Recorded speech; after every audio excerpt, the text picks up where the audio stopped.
Balikan po natin ang aksyon dito po sa Shakey's V-League. 8-5 lamang po ang Philippine Army kontra dito sa kupunan ng Philippine Air Force. Ay, bato natin ngayon kay AJ Pareha. Okay, maganda ang naging adjustment ng Air Women sa atake, bili ni Coach Clarence, na huwag idikit masyado sa net yung bola para hindi madaling mapayungan ng Lady Troopers. Sa kabilang dako naman, gusto pa ni Coach Rico na mas mabilis ng reaction time mula sa Lady Troopers para hindi sila mas madaling bagsakan ng bola. Kaya nga lang, wala sila, lumabas yung libero nila ngayon dahil nga sa tuhod niya na sa pagkakaalam natin, meron na pala siyang torn ACL na hindi pa na-ooperahan. Kaya ngayon, medyo may effect na naman yung sakit ng kanyang tuhod. Kaya ilalabas muna panandalian yung libero ng Lady Troopers. Back to you, Noel. Oh, thank you very much, AJ. Alam mo, yan na naging problema talaga buong career ulit ni Shasha Torres. As we have this action ongoing ngayon as a drop ball is scored once again here by Manzano. Happy birthday nga pala kay Gami Fonteras at kay Nestor Racelis. Yung mga suki natin binabati na yearly. Binabati na natin yan, yearly. Pero yearly wala pa rin tayo nakuha ni pansit, ni ano bang gusto mong ihain nila para sa atin, Ann? Kahit ano. Kahit ano. Okay ako. O, sige. Manzano ngayon, into the net. So, Manzano ngayon, dumadami na yung bola sa kanya, pero dumadami na rin ang errors niya. Nga. Oh, si Manzano shaking off her shoulders a bit. May problema rin yun sa balikat, actually. So, 9-8. Balik ang kalamangan dito sa Philippine Army. So let's see if Angela Nunag can actually see some action para sa Philippine Army pagdating sa libero position there. Try to go without a libero at this point. Jen Manzano. Carolino. Salak. Yan ang veteranong setter.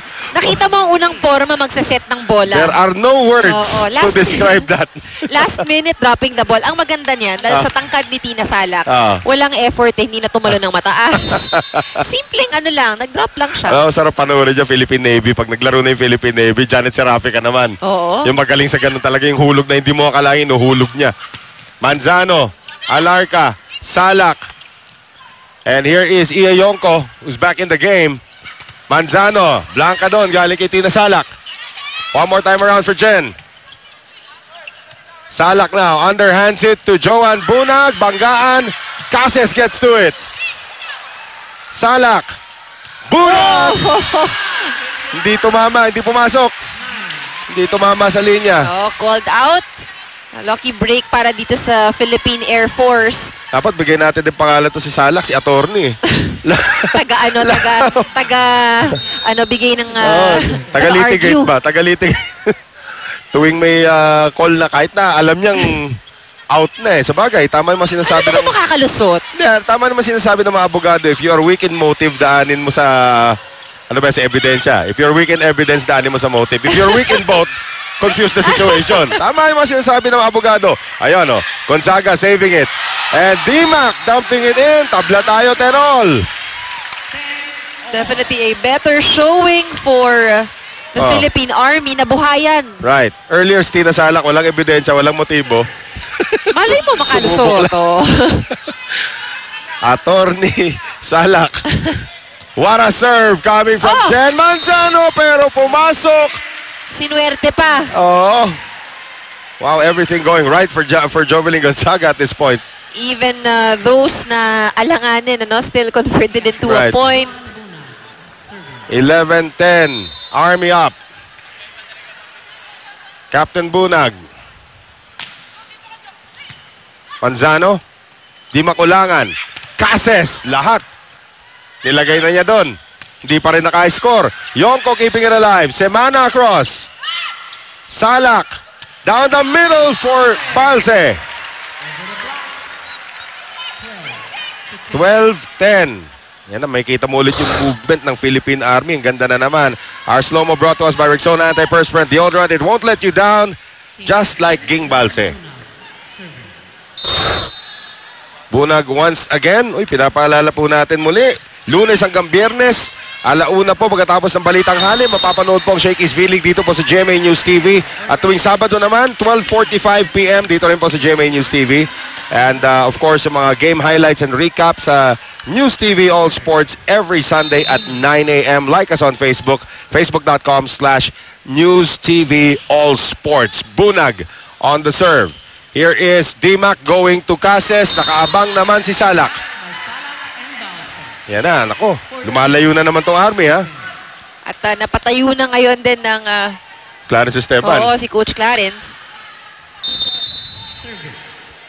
May Casas, the official ball of the Shakey's V-League. Bunag again. Semana. Dimac Ulangan for Cases off the block. Kept alive by Carolino. Second ball. Blanca kaagad. Inabot ni Balse kay Micah Ortiz. Dimac Ulangan. Joy Cases. Oh, wow! Nakaswerte na si Joy. Nakapwesto na si Alarca at saka si Bunag. Finally getting that point. Itong si Coach Clarence na napatayo because if you'll remember, ang isang billion niya dito sa team niya, huwag niyong hahayaang lumamang ang Philippine Army. Now, Caballero is going to be on standby ngayon to come back into the game. Here's Salak ngayon going to Michelle Carolino. Nice block there from Micah Ortiz. Sa kabila naman para kay King Balse. Lusot kay Ortiz. Third ball coming up from Dimac Ulangan. Salak hinulog. Sabi ni Dimac, tulungan niyo naman ako. Yun ang sinabi ni Dimac. Tulungan niyo ako. Well, let's see if her teammates will respond. Apat pa lang naman ang kalamangan ng Philippine Army, pero kung ganito kalakas ang team din na kalaban mo, hindi rin ganun kadali. Paghihirapan lahat ng puntos. Dimac down the middle this time to Cases. Kept alive by Alarca. Free ball. Salpukan na naman. Sino yun? Si Salak at saka si and Bunag. Oo. Maybe that's how you see both all the players are actually eager na makuha ang bola. Pero I've noticed more collisions in this match for the Philippine Army among themselves, ha? It's been entertaining pero delikado din yung ganyan, no? Gonzaga, hala. The Bionic Ilongga gives the Philippine Army a 4-point lead.